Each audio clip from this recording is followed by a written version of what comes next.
নমস্কার বন্ধুরা, অর্পিতাস গার্ডেনে তোমাদের সবাইকে স্বাগত। এটা একটা পুদিনা গাছ। এর বৈজ্ঞানিক নাম ম্যান্থা স্পিকাটা। এটা একটা সুগন্ধি ভেষজ গাছ। পুদিনা পাতার একটা সুন্দর গন্ধ আছে, সেই জন্য এই গাছ আমরা যদি ব্যালকানিতে বা আমাদের জানালায় রাখি তাহলে কিন্তু আমাদের ঘরে মশা থাকবে না। এই গাছটা একটা ভেষজ গাছ, কারণ এই পুদিনা পাতা আমাদের হজম শক্তি বৃদ্ধি করে, মাথা ব্যথা উপশম করে, ঠান্ডা বা সর্দি থেকে আমাদের আরাম দেয়, আমাদের শরীরের ওজন কমাতেও এই পুদিনা পাতা সাহায্য করে। এছাড়া পুদিনা পাতায় থাকা অ্যান্টিঅক্সিডেন্ট ও অ্যান্টি ইনফ্ল্যামেটর এই দুটো উপাদান আমাদের শরীরের রোগ প্রতিরোধ ক্ষমতা বৃদ্ধিতে সাহায্য করে। এই জনপ্রিয় ভেষজ গাছটি আমরা তাজা বা শুকনো দুভাবেই কিন্তু বিভিন্ন খাবার বা মিশ্রণে ব্যবহার করে থাকি। এই গাছের পাতা আমরা আমাদের শরবতে ব্যবহার করি, আমরা চাটনি রান্না করতে ব্যবহার করি, আমরা চায়েও কিন্তু এই পাতা ব্যবহার করে থাকি। এছাড়া এই পাতা থেকে নানা রকম ওষুধ তৈরি হয়। এইরকম একটি উপকারী ভেষজ গাছ আমরা কিন্তু খুব সহজেই আর খুব কম যত্নেই আমাদের ছাদ বাগানে সারা বছর চাষ করতে পারি। এই পুদিনা গাছে সানলাইটের প্রয়োজন হয় না, সেই কারণেই এই গাছ আমরা ব্যালকানিতে বা জানালায় অনায়াসে তৈরি করতে পারি। দেখো, যারা আমরা ছাদ বাগানে এই গাছ করি তাদের মনে রাখতে হবে এই গরমের সময় এই গাছকে আমরা কখনোই সরাসরি সানলাইটে বা প্রখর রোদ্রে কিন্তু রেখে দেব না। এই গরমের সময় এই গাছকে আমরা কোনো ছায়াযুক্ত জায়গায় বা কোনো বড় গাছের নিচে রাখব, কিন্তু শীতকালে এই গাছকে আমরা সম্পূর্ণ সানলাইটে রাখতে পারি, এতে কোনো রকম অসুবিধে হয় না। আবার বর্ষার সময় এই গাছকে আমরা কিন্তু বৃষ্টির মধ্যে রেখে দিতে পারবো না। বৃষ্টির জলে গাছের শেকড় পচে যেতে পারে, সেই জন্য বৃষ্টির সময় যখন বৃষ্টি হবে তখন আমরা এই গাছকে কোনো শেডের নিচে রাখব। এবার আসি এই পুদিনা গাছ লাগানোর জন্য আমরা কী ধরনের টব ব্যবহার করব।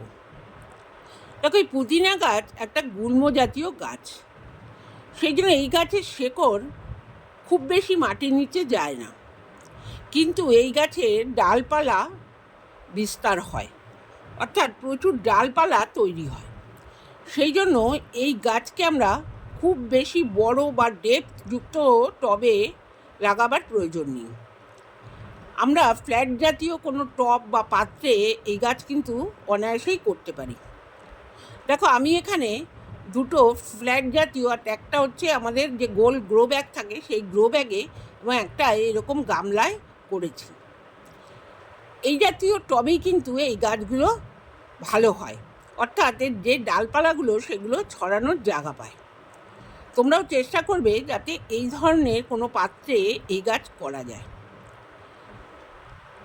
আমার এখানে যে গাছগুলো আছে, দেখো, এই গাছের নিচ দিয়ে আবার অনেক গাছ তৈরি হয়েছে, অর্থাৎ শেকড়টা কিন্তু সারা টবেই ছড়িয়ে পড়েছে। আর সেই শেকড় থেকে দেখো অনেকগুলো গাছ তৈরি হয়েছে, আরও ছোট ছোট আরও গাছ এইভাবে তৈরি হয়েছে। দেখো, এই গাছগুলো ধীরে ধীরে বড় হয়ে কিন্তু পুরো এই আমার টবটাকে ঝোপালো করে দেবে। গাছটাও ঝোপালো হয়ে যাবে এবং টবটাও সম্পূর্ণ ভর্তি হয়ে যাবে। দেখো, এরকম ছোট ছোট অনেক গাছ তৈরি হয়েছে। সেই জন্যই আমরা এই পুদিনা যখন লাগাবো তখন এরকম বড় মুখের কোনো পাত্রে আমরা এই পুদিনা গাছ লাগাবো। এবার আসি এই পুদিনা গাছ লাগানোর জন্য আমরা কীরকম মাটি ব্যবহার করব। আমরা এই পুদিনা গাছ লাগানোর জন্য সবসময় বেলে দোআঁশ মাটি ব্যবহার করব, তাহলে কিন্তু এই গাছের গোড়ায় জল দাঁড়াবে না। এই গাছের গোড়ায় যদি জল দাঁড়ায় তাহলে কিন্তু গাছের শেকড় পচে যেতে পারে। সেই জন্য আমরা এই গাছ লাগানোর জন্য যখন মাটি তৈরি করব তখন আমরা 50% নিয়ে নেব আমাদের বাগানের সাধারণ মাটি। সেই সাধারণ মাটির সাথে আমরা নিয়ে নেব 20% বালি, আর নেব 10% ভার্মিকম্পোস্ট, 10% আমাদের পুরনো গোবর সার এবং 10% নিম খোল। এই 5টা উপাদান নিয়ে খুব ভালো করে আমরা মাটিটা তৈরি করে নেব। দেখো এখানে আমি মাটিটা কিন্তু তৈরি করে রেখেছি। এইভাবে যদি আমরা মাটিটা তৈরি করে নিতে পারি তাহলে কিন্তু এই গাছের গোড়ায় জল দাঁড়াবে না। তার সাথে সাথে এই গাছগুলো যখন আমরা লাগাবো, গাছগুলো কিন্তু খুব তাড়াতাড়ি বড় হয়ে যাবে এবং ঝোপালো হবে। সেই জন্য আমরা এই গাছের মাটি আমরা এইভাবে আগে থেকে তৈরি করে নেব। আমাদের মাটি তৈরি হয়ে গেল, কিন্তু আমরা এই পুদিনার চারা কোথায় পাবো? দেখো, আমরা আমাদের প্রয়োজনে বাজার থেকে যে পুদিনা কিনে নিয়ে আসি, সেই পুদিনার ডাল থেকে কিন্তু আমরা এইভাবে চারা তৈরি করে নিতে পারি। আবার যে কোনো নার্সারিতেও তোমরা কিন্তু এই পুদিনার চারা পেয়ে যাবে। সেই নার্সারি থেকে পুদিনার চারা কিনে এনেও আমরা কিন্তু আমাদের ছাদ বাগানে এইভাবে পুদিনার চাষ করতে পারি। আমি কিন্তু এখানে বাজার থেকে যে পুদিনা কিনে এনেছিলাম সেই ডাল থেকেই কিন্তু এই গাছগুলো তৈরি করেছি। দেখো, একবার যদি এই পুদিনার চারা আমরা তৈরি করে নিতে পারি এবং গাছগুলোকে এইভাবে ঝোপালো করে নিতে পারি, তাহলে কিন্তু পরবর্তী সময়ে আমাদের আর কোনো নার্সারি থেকে বা বাজার থেকে এই পুদিনা গাছ কিনে আনার প্রয়োজন হবে না। কারণ এই ডালগুলো থেকেই কিন্তু আমরা আবার নতুন করে চারা তৈরি করে গাছ তৈরি করে নিতে পারি। দেখো, এই যে ডালগুলো দেখছো, এই ডালগুলো আমরা কেটে নেব। দেখো, এখানে আমি ডালগুলো কিন্তু কেটে নিচ্ছি। দেখো, এইভাবে আমি বেশ কিছু ডাল কেটে নিচ্ছি। দেখো, এইভাবে আমি বেশ ডাল কেটে নিলাম। এইভাবে ডালগুলো কেটে নেওয়ার পর আমরা এই যে ডালের যে নিচের দিকের পাতাগুলো থাকবে, এই পাতাগুলো আমরা এইভাবে কেটে নেব। এইভাবে পাতাগুলো কেটে নেওয়ার পর ওপরের দিকে 2-3টে পাতা আমরা রেখে দেব। দেখো, আমি এখানে এইভাবে সমস্ত ডালগুলোর পাতাগুলোই কেটে নিচ্ছি, কিন্তু ওপরের দিকে 2-3টে করে পাতা রেখে দেব। এইভাবে কেটে নেওয়ার পর এই ডালগুলো আমরা আমাদের তৈরি করা মাটিতে খুব সহজেই বসিয়ে দিতে পারবো। দেখো, এইভাবে আমি ডালগুলো কেটে নেওয়ার পর মাটিতে বসিয়ে দেব। মাটিতে বসিয়ে দেওয়ার পর যে পাত্রটা আমরা বসালাম, সেই পাত্রটাকে কিন্তু আমরা কোনো একটা ছায়াযুক্ত জায়গায় রেখে দেব। দেখো, আমি এইভাবে সমস্ত ডালগুলোরই পাতা কিন্তু কেটে নিয়েছি। দেখো, এইভাবে খুব সহজেই আঙুল দিয়ে একটু চাপ দিয়ে মাটিটা সরিয়ে এইভাবে আমরা বসিয়ে দেব ডালগুলো। দেখো, এইভাবে আমরা সমস্ত ডালগুলোকেই বসিয়ে দেব। দেখো, এখানে আমি আঙুলের একটু চাপ দিয়ে মাটিটা সরিয়ে আমি সব ডালগুলোকেই বসিয়ে দিলাম। দেখো, এইভাবে এই যে ডালগুলো, এই ডালগুলোও কিন্তু আমরা এইভাবে বসিয়ে দেবো। এই ডালগুলো থেকেও কিন্তু পরবর্তী সময় শিকড় তৈরি হয়ে যাবে। এইভাবে বসিয়ে দেওয়ার পর আমরা এই টবটাকে কিন্তু ছায়াযুক্ত জায়গায় রেখে দেবো। দেখো, এখানে জল দিয়ে দিতে হবে আমাদের।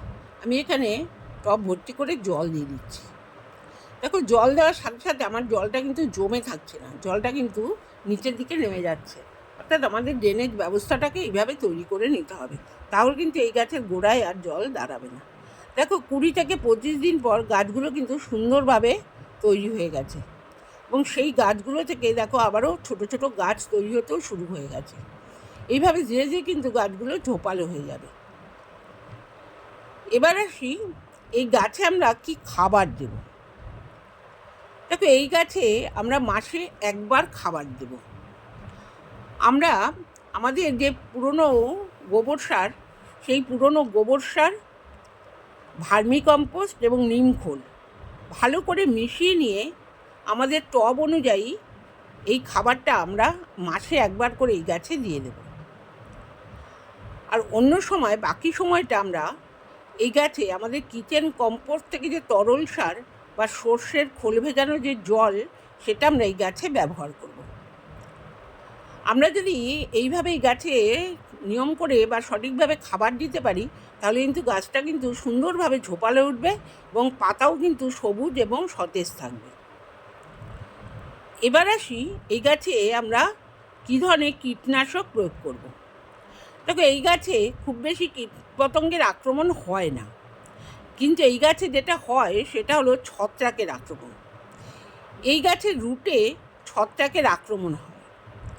সেই জন্য আমরা প্রতি 10 থেকে 12 দিন অন্তর অন্তর এই গাছের রুটে আমরা ছত্রাকনাশক স্প্রে করব। যখন আমরা রুটে ছত্রাকনাশক স্প্রে করব, তখন কিন্তু তার সাথে সাথে আমরা পাতাতেও সেই ছত্রাকনাশক স্প্রে করব। তাহলে কিন্তু আর কীটপতঙ্গের বা ছত্রাকের আক্রমণ হবে না। আমরা যখন এই ছত্রাকনাশক স্প্রে করব, তার 3 থেকে 4 দিন কিন্তু আমরা এই গাছের পাতা আমরা ব্যবহার করব না। এটা কিন্তু আমাদের খেয়াল রাখতে হবে। দেখো, এটা আমার গরমের গাছ। এই গরমের সময় এই গাছের পাতাগুলো কিছুটা ছোট হয়ে গেছে। শীতের সময় কিন্তু এই পাতাগুলো আরেকটু বড় ছিল। কিন্তু তবুও এই পুদিনা পাতা আমরা শীত, গ্রীষ্ম, বর্ষা বছরের সব সময় কিন্তু এইভাবে চাষ করতে পারি। খুব কম যত্ন এবং খুব সহজেই এই পুদিনার চাষ কিন্তু আমরা আমাদের ছাদ বাগানে করতে পারি। এই ছিল আজকে আমার ভিডিও। আমার ভিডিওটা যদি তোমাদের ভালো লেগে থাকে, তাহলে অবশ্যই একটা লাইক, কমেন্ট এবং শেয়ার করে দিও। আমার চ্যানেলে তুমি যদি নতুন হয়ে থাকো, অবশ্যই চ্যানেলটা সাবস্ক্রাইব করে আমার পাশে থেকো। তোমরা সবাই ভালো থেকো, সুস্থ থেকো।